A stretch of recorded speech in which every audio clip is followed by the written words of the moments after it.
Vader, ek dank U net vir die geleentheid om net hier te wees en ons loof en prys U.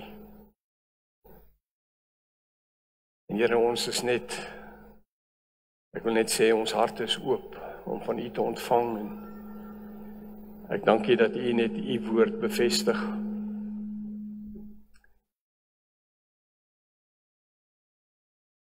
Ook wat die nuwe jaar aan betref. Dankie Heilige Gees, dat U ons net lei. En soos wat die Israeliete die wolkkolom gehad het, dank ek U Heilige Gees, dat ons U kan vertrou vir hierdie jaar, dat die wolkkolom is oor ons en dankie dat ons kan bid vir die genade om daardie wolkkolom te volg. Dankie Heilige Gees. Bid dit in Jesus naam. Amen. Ja, 'n vreemde ding het vanoggend gebeur. Soos julle party van ons agtergekom het, as 'n woeste wind wat deur die dorp gestraand. En is vir my baie interessant, ons probeer nou, toe ons nou saam bid voor die tyd, probeer ons nou agterkom. Is daar iets wat die Here vir ons wil sê? Jy weet, ek is baie versigtig om alles wat gebeur, onmiddellike, wat noem jy dit, profetiese konnotasie daaraan te gee. Maar tog is daar partykeer, is daar maniere wat die Here met ons praat.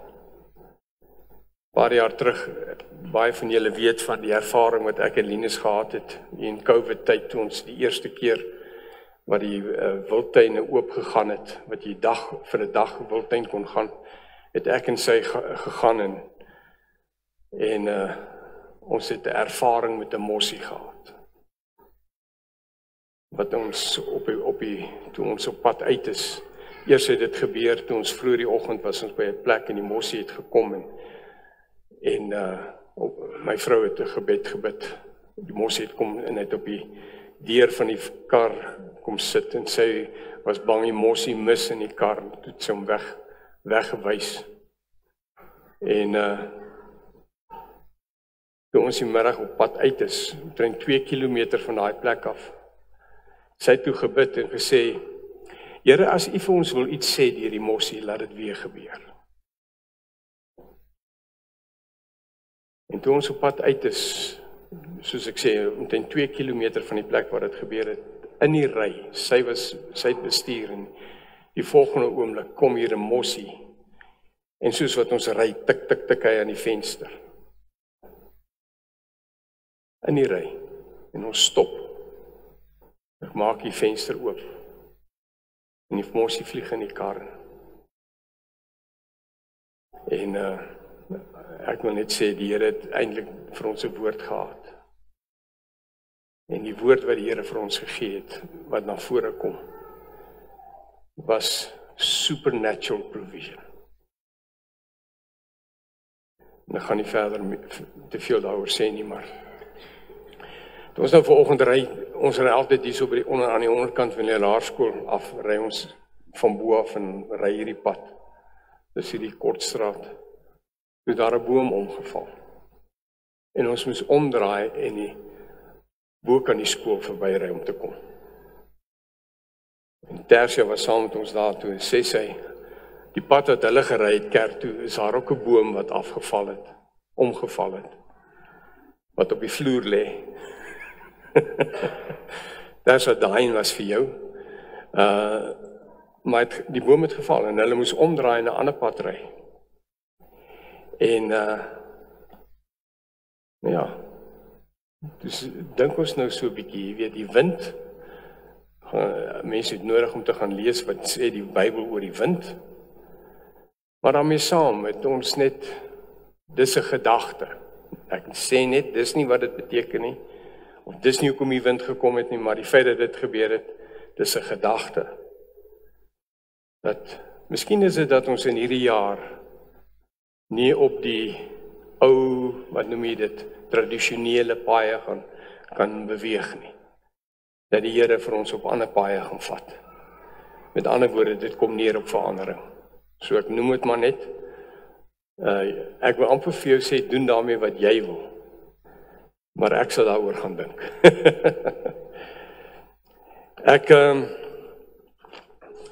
Ek is 2 weke terug toe ek die woord bedien het ek met julle gepraat oor 'n springkaan mentaliteit of 'n springkaan denkwyse. En ek het so 'n bietjie gepraat uit Numeri uit en uit Josua uit en jy kan teruggaan en gaan luister daarna, want dit het gegaan oor mindsets. En dit het basies gegaan oor die Israeliete, die eerste geslag Israeliete, wat nie hulle die beloofde land kon in besit neem nie, as gevolg van 'n mindset. En toe hulle die verspieders uitgestuur het, wat jy van lees in Numeri hoofstuk 13, toe hulle terugkom, toe 10 van die verspieders van die 12 het gesê, nee, wait a minute, ons kan nie gaan nie, ons kan nie daarin gaan nie. Daar's groot reëse daar, en is versterkte stede, ons moet terug gaan Egipte land toe. En Josua en Caleb het die teenoorgestelde gesê, kom ons gaan. En die ergste was, hulle was blootgestel, daai ouens wat daar was, het die 10 plaae gesien gebeur in Egipte. Hulle het, die Here het met sy voorsiening begin met manna en alles, hulle het al die wonderwerke gesien, maar die grootste wonderwerk vir my is, hulle deur die Rooi See het hulle getrek. Hulle het gesien hoe die Here die see oopmaak, daardeur getrek, en toe hulle aan die ander kant is, toe kom die see, gaan dit toe oor die Egiptiese leer. They saw it. They experienced it. Maar toe hulle by die nuwe land, die beloofde land, when they had to go into Canaan, toe sê hulle, nee, ons gaan dit nie maak nie. En dis die gevaar van 'n mindset. En 'n mindset is 'n gevaarlike ding, want dis 'n ding wat jy vir jouself kan sê en wat jy kan glo en daarin vasgevang word. En toe later dan, ek gaan nou net so 'n bietjie deur, want dis vir my belangrik, want dis alles deel van wat ons mee besig is dat ons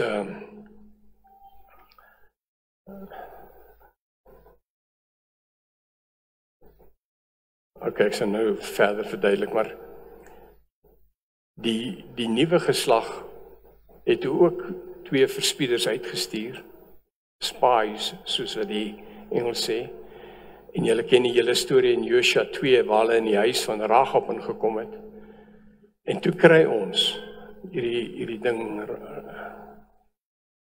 weerklank. Toe hulle die 2 verspieders met Rahab praat, toe sê sy, luister, ons harte het gesmeld, toe julle nou, ons hoor julle gaan hier in die land inkom, want ons het gehoor van wat by die Skelfsee, by die Rooi See gebeur het. En haar belydenis, dit is vir een van die dinge, sy het vir die verspieders gesê, hierdie prostituut het vir hulle gesê, luister, julle God is God. So dit was die mindset, as jy dit nou vergelyk, wat die nuwe geslag met die ou geslag, dan kom dit daarop neer, hulle mindset het hulle verhoed, die eerste geslag om in die beloofde land in te gaan. En dit is vir my en vir jou, dit geld in elke aspek van ons lewens, is wat hier so aangaan. As a man thinks, so easy. Soos wat jy dink, dis wat jy is. En dis waarom dit belangrik is, en dit is waar dit geëindig het, 2 weke terug, is om die regte goed uit jou mond uit te laat kom. Want met die eerste geslag, as jy gaan lees, dis vir my een van die skerigste versies in die Bybel. Is eerlik met julle. Want in Numeri 14 vers 28 sê die Here deur Moses vir Israel. Hy sê, soos wat julle in my ore gespreek het, so sal ek doen. Soos wat hulle gepraat het en gesê het, dit het die Here gesê, sal ek aan julle doen. En die eerste geslag het gesterf in die woestyn. Hulle kinders, jonges, van 20 jaar oud af, ondertoe. Hulle die beloofde land in besit geneem. En dis skerry goed. So ons is besig daarmee in hierdie, ek wil amper sê in hierdie lyn of in hierdie pad. Want toe Andries die einde van November hier by ons was, Andries van Heden. Ek wil vir julle, as julle wil gaan luister na wat hy gesê het, as jy gaan op Google,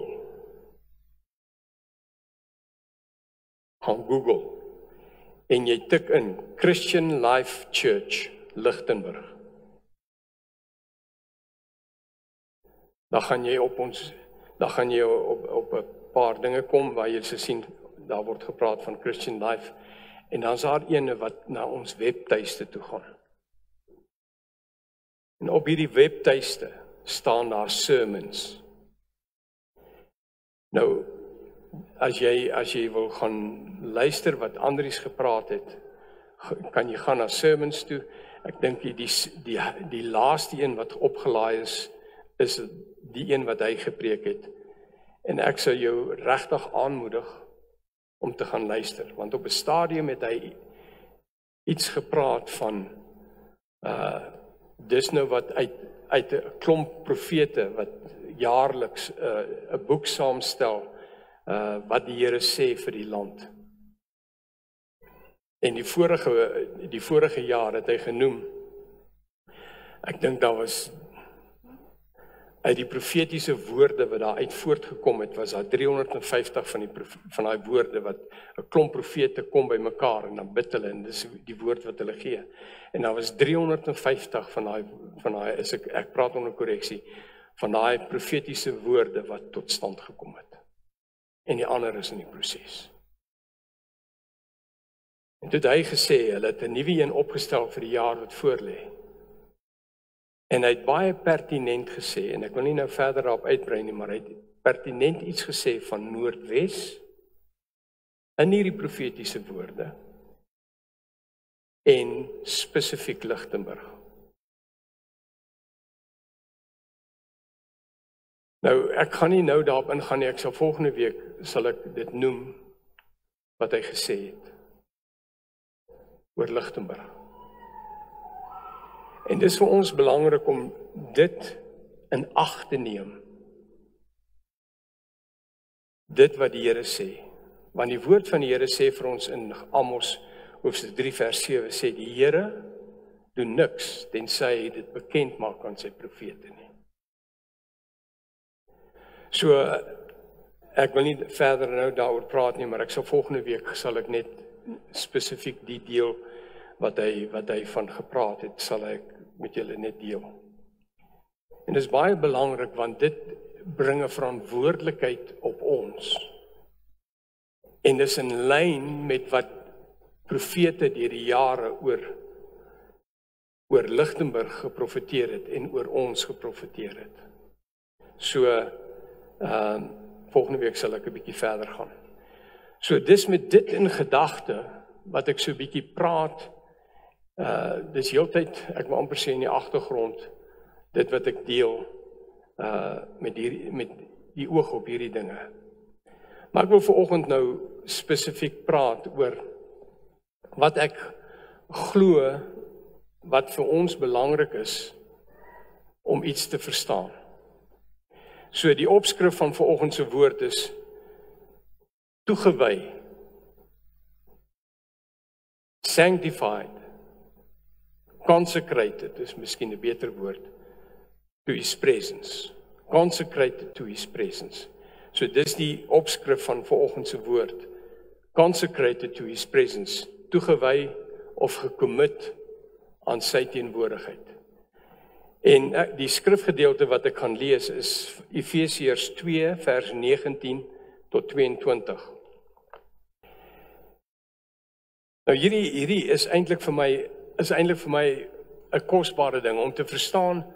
As iets wat ons moet verstaan van daai tyd is die skeiding wat daar was tussen die Jode en die nie-Jode. Wat die Bybel van praat is die Gentiles. Nou die hele hoofstuk, die agtergrond van hierdie hoofstuk gaan oor hoe dat God hierdie twee groepe eintlik deur Jesus en deur dit wat hy gedoen het, wat twee groepe was, het hy nou een gemaak. Daar's nie meer groepe nie. En ek wil vir julle iets sê wat vir my belangrik is. Baie mense in die afgelope tyd het dit weer na vore gekom. Praat oor die feit van hulle sonder 'n groep mense uit, 'n groepering. En sê byvoorbeeld boerevolk. In die koninkryk van God is daar nie groepe nie. As jy 'n mens is jy deel van dit wat die woord oorgaan. En Paulus het gesê in 2 Korintiërs hoofstuk 5 vers 16, gaan lees dit in die ou vertaling. Hy sê, ek ken niemand meer na die vlees nie. Met ander woorde, dit gaan nie oor hoe jy van buite lyk nie. I don't recognize, dis hoe mense dit kan sê in Engels, anybody according to his skin color. Or his ethnicity, dis die Engelse woord daarvoor. Daar's nie meer 'n skin color nie. En dis vir ons belangrik om dit te verstaan, want dit beteken, en die volgende versie is die bekende skrif wat hy sê, as iemand in Christus is hy 'n nuwe skepsel. So eintlik wat Paulus in daai twee versies sê, hy sê, jy kry twee groepe mense op hierdie aarde. Die een groep, die wat weergebore is, die wat in Christus is, en die ander groep, die wat nie weergebore is nie. Dis die twee groeperinge. Ander, as mense groeperinge inbring, dan is dit gebaseer op die Ou Testament. En daar het 'n verandering gekom van die Ou Testament na die Nuwe Testament. Die verandering het gekom deur die kruis van Jesus, sy dood en sy opstanding. En dis wat hierdie gedeelte oor gaan, onder andere. Dis eintlik 'n baie kosbare gedeelte om te lees. Maar oké, dit was net sodat ons 'n bietjie die agtergrond sal verstaan. Nou sê hy hierso. En ek wil hê jy moet identifiseer hiermee. Want hy praat nou van ons wat weergebore is. Hy sê vers 19, therefore you are no longer outsiders. Onthou, hy het gepraat met die Efesiërs wat eintlik veronderstel is om deel te wees van die Gentiles. En ons sou onder daai groepering geval het. Ons val onder. Want ons was nie Jode nie. Dis party van ons wat dalk in die Joodse bloedlyn ingekom het deur op verskillende maniere. Maar hy sê, therefore you are no longer outsiders, exiles, migrants and aliens, excluded from the rights of citizens. Excuse me. But you now share citizenship with the saints. So ons share citizenship with the saints. God's own people. Sê saam met my. I'm a God people. I'm a God's people. Met ander woorde, ek is deel van ek gaan nou die Afrikaans lees, hy sê, soos julle dan nie meer vreemdelinge en bywoners nie, maar medeburgers. Vir die vertalings praat van en ek dink aan die einde staan hy, huisgenote van God. Be part of God's family. God's own people, consecrated and set apart for himself. And you belong to God's own household. You belong to God's own household. So, hier waar ons by mekaar is vanoggend, we are here because we are part of God's household. Die gesin, God se familie, of 'n deel van die familie, is hier by mekaar. Dit beteken al die wedergeborenes. Party van ons is in ander groepe, in ander denominasies, what have you. Dit is sekondêr. Primêr is die feit dat ons in Christus is. Weergebore. Dit maak ons deel van God's household. Dan gaan hy verder, dan sê hy ons is nou in vers 20. And you belong to God's own household. You are built upon the foundation of the apostles and prophets. You are built upon the foundation of the apostles and prophets. En baie keer kan 'n mens hierdie nou terugvat na daai tyd toe. Die apostels en die profete van daai tyd. Maar as in ons tyd het dit nie verander nie. Daar's vandag nog apostels en profete. En daar's 'n rol wat toegeskryf word aan die apostels en die profete. Dis 'n fundamentele funksie wat apostels en profete het. En dit is 'n lering op sy eie, so ek gaan nie daarin betrokke raak nie.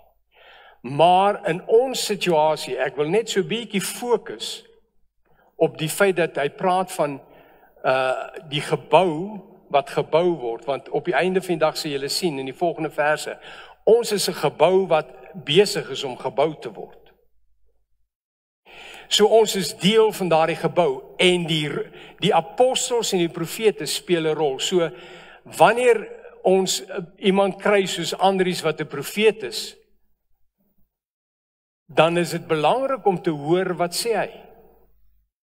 En ons het mense wat profeties is in ons eie gemeente ook. Nou dis iets wat ek nou, soos ek sê, nie wil op ingaan nie. Maar, luister hier nou. With Christ Jesus himself, the chief cornerstone. Hy is die cornerstone. Hy is die een waaroor dit gaan. Okay. Nou vers 21. Baie interessant. In him. In Christ. In him. The whole structure. Dis hierdie struktuur, dis hierdie gebou. Kyk na hierdie gebou waarin ons is. Hier's 'n struktuur. Ons was hier gewees en ons was deel van die hele toe hierdie gebou gebou is. En die eerste ding wat moes gebeur het, is die struktuur. Jy moes 'n struktuur. En die struktuur, rondom die struktuur is daar goed gebou. Maar nou sê hy hierso. In him the whole structure is joined, bound, welded together harmoniously, and it continues to rise, to grow, and to increase. Dit is eintlik een van die uitvloeisels. As ons die dinge reg kry, as ons op die regte manier bou. Let wel, if we do it in the right way, according to the word of God, by the Spirit of God, dan sê hy, in him the whole structure is joined, bound, welded together harmoniously, and it continues to rise, to grow, and to increase. So op die einde van die dag, as dieselfde groep mense wat vanoggend hier is, volgende jaar hier gaan wees, en daar het nie nuus bygekom nie, dan is daar iets wat ons nie reg doen nie. Stem julle saam? Dis wat dit beteken. So een van die dinge is groei. Dis nie 'n stagnante situasie nie. Alhoewel ons in 'n gebou bymekaar kom, is die gebou is nie die kerk nie. En ons weet dit al by die tyd. This building is not the church. It is a building where Christian Life Church comes together. Okay. Now say, and it continues to rise, to grow, increase into a holy temple in the Lord. A sanctuary. Nou 'n sanctuary kan jy eintlik sê is soos 'n heiligdom, dis 'n heilige plek. Nou let wel, die heilige plek is nie die gebou nie, die heilige plek sit hier en gaan nou huis toe. That is the holy place. The temple of God has come together in this building this morning. Okay. Nou sê, into a holy temple in the Lord. Nou sê, a sanctuary dedicated, consecrated, and sacred to the presence of the Lord.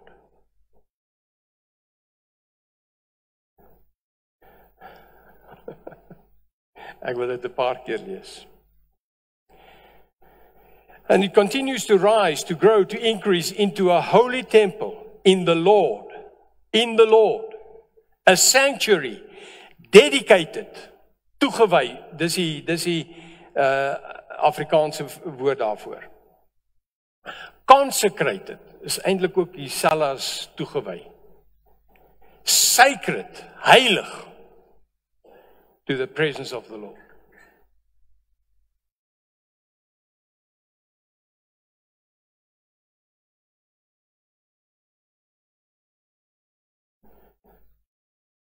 Kerk wees.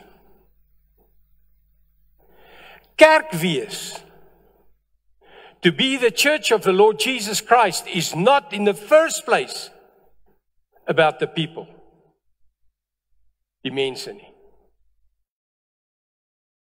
It's about the presence of God.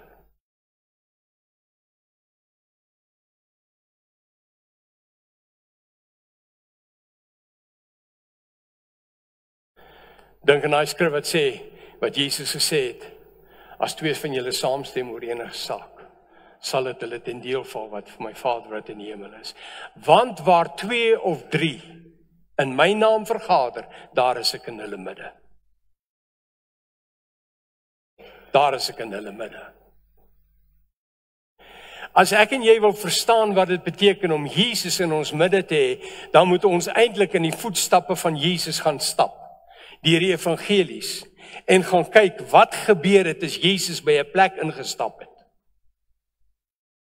Wat het gebeur toe Jesus by die put van in Samaria gekom het?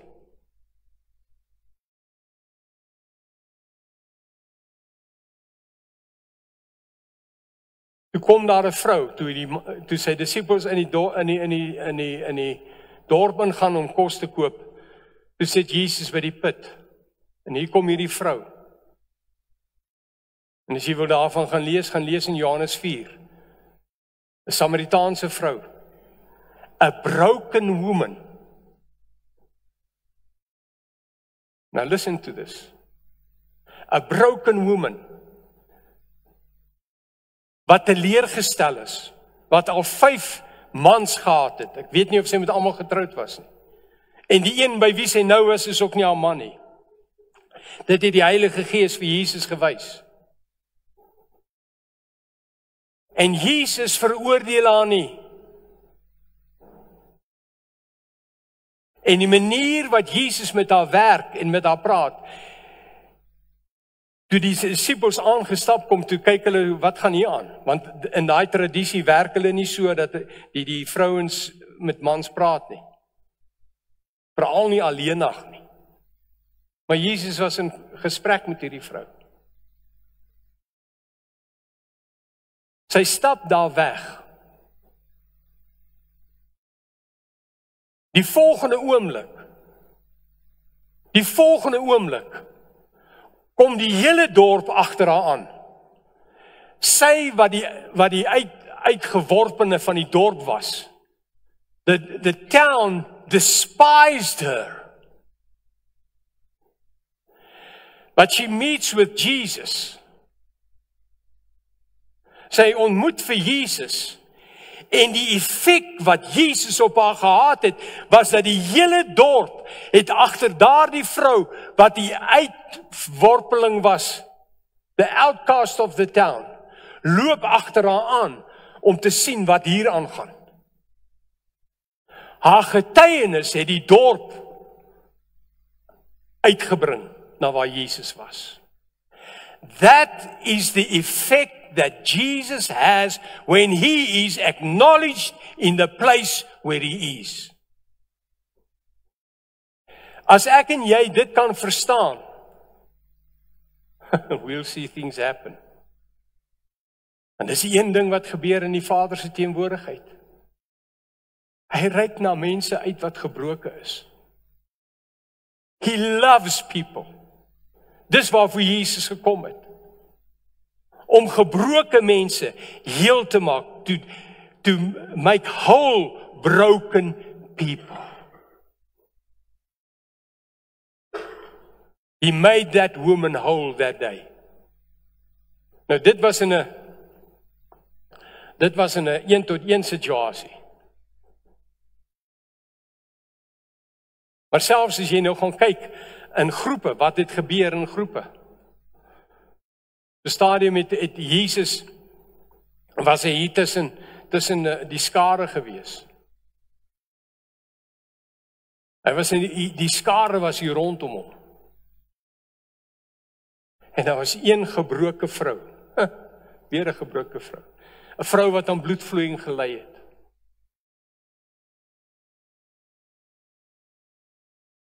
Sy mag nie in die openbaar verskyn het nie, maar sy het 'n kans gevat en gesê, as ek net sy kleed kan aanraak.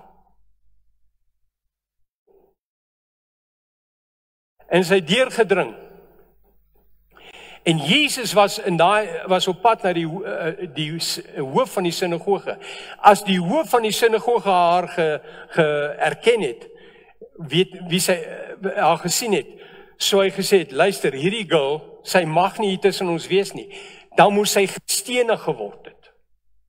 She should have been, according to the law, been stoned to death. But she came and she said, luister net wat sê sy. 2 weke terug het hy gesê, begin jou mond op die regte manier vir jouself te gebruik.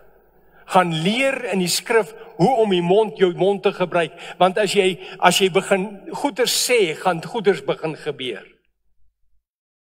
If you say stuff and you start confessing what God says, things will start changing in your life. Sy het gesê, if I can just touch the hem of his garment, I will be healed. En sy raak aan hom. Nou, so is daar baie keer iemand wat hier sit. En dis my gebed. Dis waarvoor ek die Here vertrou. Ek weet nie van almal nie. Ek weet nie wat in jou lewe aangaan nie. Ek weet nie wat se gebrokenheid. I don't know the brokenness, the problems that everybody here has. Maar daardie vrou het aan Jesus se kleed geraak. En toe sy aan hom raak, toe sê hy, somebody touched me. Somebody touched me. En die disippels kyk hom so aan en sê, want dit staan daar, gaan lees daar. Die skare het Jesus verdring. Die mense het hom, jy weet, gestoot en gestamp en hulle was daar, want hulle was saam met Jesus en elkeen wil naby hom wees. En hy sê, somebody touched me. Somebody touched me. Disciples, Jesus, regtig? Regtig? En Jesus sê, I felt power go out of me.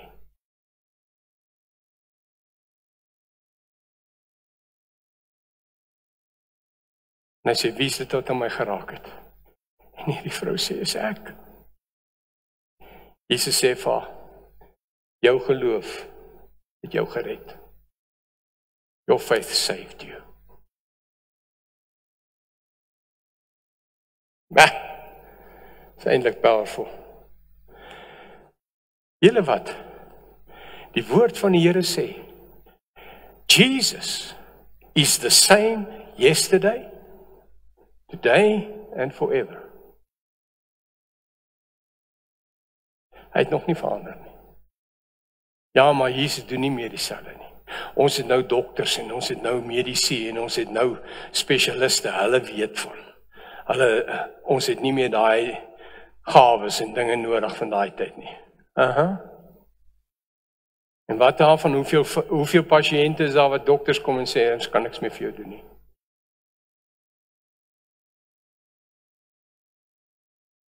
Jesus is still the same. En broers en susters,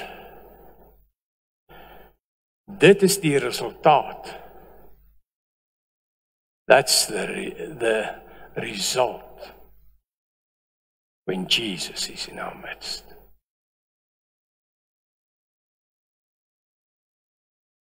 En dis wanneer soos nou, ek wil vir julle sê, ek het gedink die band is volgende hier en nou, ja, net daai liedjies uitgesoek. So in lyn met wat ek in my hart ervaar het vanoggend, wat ek oor die woord bedien. When we start worshiping Him and acknowledge the one that is in our presence, things start happening. Dis wanneer die Here mense se lewens aanraak. Daar waar ek en jy nie eens weet nie.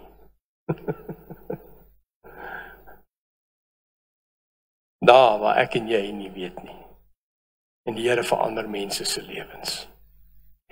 En ek gaan klaarmaak. Sacred, consecrated and sacred to the presence of the Lord. That is what we seek for. Above everything else, bokant enigiets anders, soek ons, en is die begeerte in ons harte, om dit, ek weet nie, dit moet nou baie versigtig wees, om dit wat die Vader se teenwoordigheid sal akkommodeer, dit wat die Vader se teenwoordigheid sal bring. In daai selfe gedeelte van Johannes 4, waar hy praat van met die Samaritaanse vrou, het Jesus vir haar gesê, die Vader, hoor mooi, soek diegene wat hom in gees en in waarheid aanbid. When we worship the Father in spirit and in truth, guess what? He'll pitch up. Hy kan nie, ek wil dit so sê, hy kan homself nie help nie. Hy kan homself nie help nie. Hy moet daar wees. Want hierdie mense se harte is op hom gerig. Now, if we understand that, and if we follow and seek His presence, you know what will happen? God will come into this place. And when God is in the place, dis soos in Jesus' geval, anything can happen.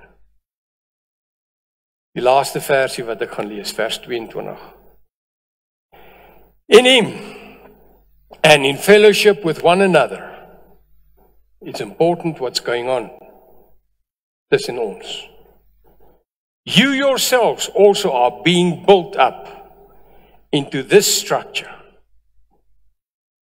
with the rest to form a fixed abode, a dwelling place of God in, by, and through the Spirit.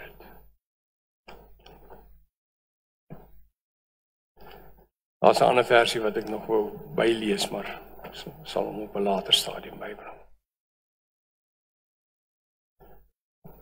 A place, a dwelling place of God. As jy vandag wil weet waaroor gaan kerk, it's supposed to be a dwelling place of God.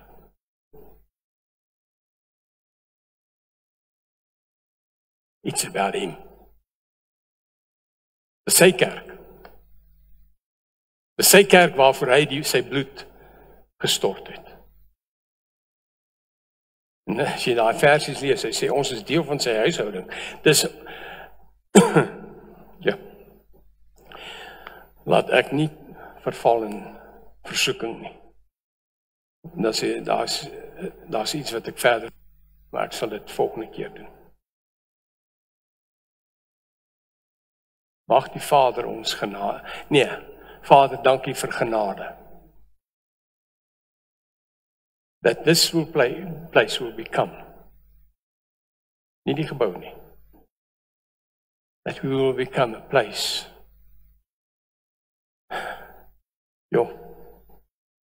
Ons sal sê, dis hoogmoedig om dit te sê. A place where God will be accommodated.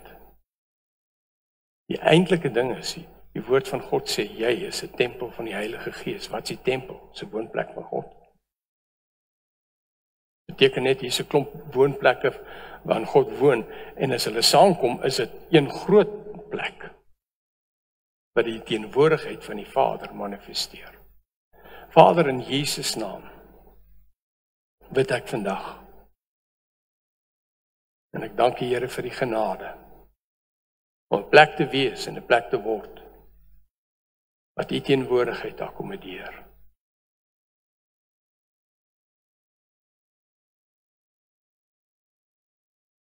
Stem julle saam met my? Kan julle saam met my sê amen? Ja, amen sê, dan sê jy, so sal dit wees. Maak net weer julle oë toe.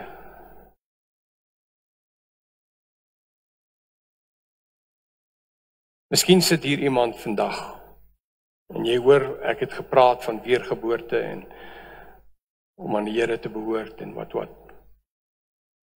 Miskien is daar iemand wat vanoggend hier sit, wat jy nie sekerheid het. You don't have the assurance that you belong to the Lord, dat jy weergebore is nie.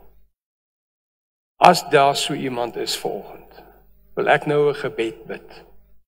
En ek wil jou uitnooi om hierdie gebed agter my aan te bid, want hierdie gebed gaan daaroor om 'n kind van God te word, om tot bekering te kom, om weergebore te word, om deel van God se volk, sy mense te wees, sy huishouding. So hier is die gebed, gebaseer op Romeine 10 vers 9 en 10, en ek gaan dit bid, en as jy vandag daai sekerheid wil hê, dat jy aan hom behoort, nooi jou uit om, nie net saggies in jou gedagtes nie, maar hardop, by jouself, hierdie gebed te bid. Sê, Hemelse Vader, ek staan vandag voor U. Ek glo met my hele hart, dat Jesus Christus, vir my sondes, aan die kruis gesterf het. Ek glo dat U God, Jesus uit die doodheid opgewek het, en dat Jesus lewe. Vandag verklaar ek, Jesus Christus is nou my Here. Ek het vandag Jesus aangeneem. Terwyl ons oë toe is en ons hoofde gebuig is, as jy hierdie gebed gebid het vir die eerste keer vandag, steek net vir my jou hand op asseblief. Is daar iemand wat hierdie gebed vir die eerste keer gebid het, steek maar net jou hand op. Is daar so iemand? Anybody?